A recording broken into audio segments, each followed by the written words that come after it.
Kevin, obviously it seemed like getting it into Derik was the plan there in the second half. Just how much did that become kind of the priority after he finished the first half the way he did?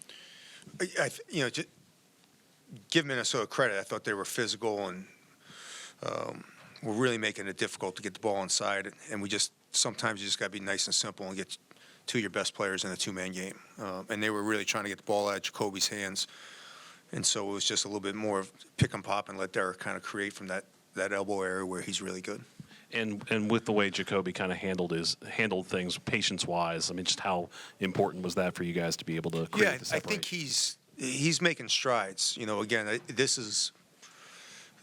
we're still wasting way too many possessions at times, and I think that's the one thing that we're going to really focus on going forward is just limiting our possessions where we're kind of just not getting as quality shots as we can. And I think we'll watch film on this tomorrow, look at where we can get better and get better from it. Kevin, what would you say the difference was defensively in the second half, Holland with 34%? Yeah, I mean, I think the biggest thing, I just didn't think we came out with really good defensive intensity. We talked about making sure they didn't get hot from the three-point line, and we give up 3 straight threes to start the game and kind of just got us on our heels. I thought we scored, got some easy buckets, and we were able to kind of make them work more consistently, where in the first half I didn't think we were able to make them work consistently. I thought we had some turnovers. I thought we were a little off-tilter offensively, missed some easy buckets, and I thought in the second half when you score 45 points, you're able to kind of, again, you're able to press a little bit more effectively. Even though we didn't create turnovers, we were able to get them out of their offense and not let them run things so smoothly.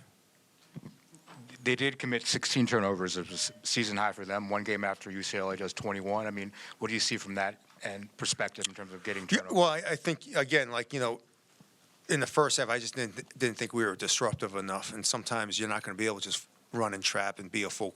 Sometimes teams are going to put 3 guards up like they did, which is fine because that means they can't attack your pressure and you just got to make them work. And I think that was the biggest thing for me was if a team's going to put 3 guards out there, then you can be aggressive, and it's going to take time for them to get in their offense. And I thought we did a much better job in the second half of just disrupting their offense, where in the first half I thought they dictated the tempo and dictated pace.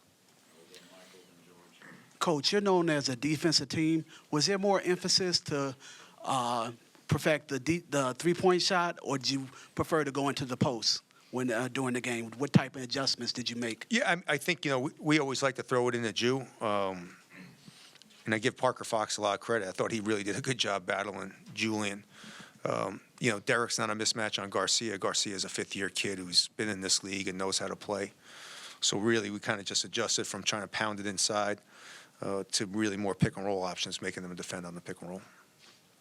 Hey, Kevin, you called that timeout in the second half just a minute and a half into the second half, and you've had a good ability to calm your guys and kind of reset them with those types of timeouts. Was that another one of those situations where you came right out of the half and you still didn't see anything you still didn't see what you wanted to see to start the half? Yeah, I mean, we missed a layup, and then we gave up a 3, and then we hit a 3. And I had some thoughts on my mind that sometimes it's better to do in a closed, tight group instead of letting them run down the half and yelling them all the way down the half. So I just thought I just needed to get some things off my mind. You mentioned Garcia being a fifth-year guy. What issues did he present for you guys on both sides of the ball, and how big was it to get him in foul trouble early in the game? I just think Dawson's one of those young men that he's been in this league. He knows he's going to get double-teamed. He knows he's going to have everyone throw everything off him, and every night he gets 20 and 8. He's an extremely talented player. He plays hard. He's physical. And he's a problem for everybody. He's been a problem for everybody all year and will continue to be a problem for everybody. And Tafara had that big block that led to the Ja'Kobi 3, which gave you guys the lead for good. Just does it feel like he has an ability to kind of create momentum-shifting plays, and what's his energy like out there on the court? No, I mean, I think Tafara is definitely – I think he's found his rhythm a little bit. I put Jordan in there early, try to get him on Garcia and try to get a little bit more physicality. But I think Tafara's length, and I think he's kind of figured out how to be effective on this team, which all transfers, it just doesn't happen right away. I think it's taken him a lot of time to get there, but I think he's really starting to figure it out.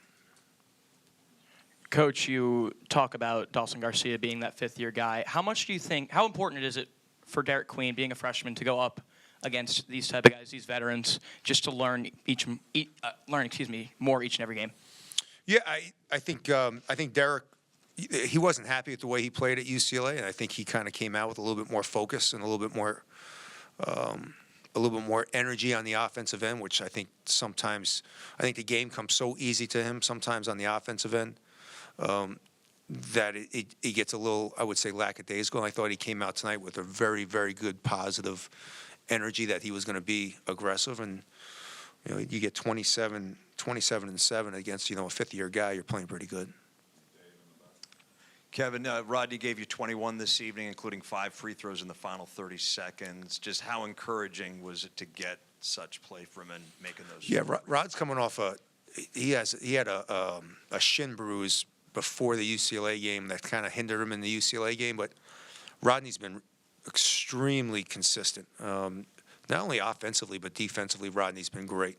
So for him to get to 21, and again, I think it was a good 21 too. He wasn't hunting, he wasn't searching, and Rodney's kind of going through a little bit what Ja'Kobi's going through, is that everyone in this league now is kind of watching us and seeing what we do and how we do it, and he's had to adjust a little bit to the attention he's getting. And back to Derik, growth is not linear for a freshman. What's impressed you the first couple of Say that one more. I didn't hear you. Growth is not linear for a freshman. What's really impressed you with how Derik has been able to handle things? I think the fact that what's been most impressive is that he's handled the downs just as well as he's handled the ups. So when he's had a bad game, he's acknowledged it, and he's come back and he's worked at it and come back and been aggressive and played well. And that's very, very rare for a freshman. When you come off a bad game as a freshman, there's times where you can let it affect you and you can have bad stretches. He's had some bad games where it has not affected him, where he's able to come back and bounce back, and I think that just shows you the type of mentality he has, how good he thinks he is, and how good of a player he really is. Thank you, everybody.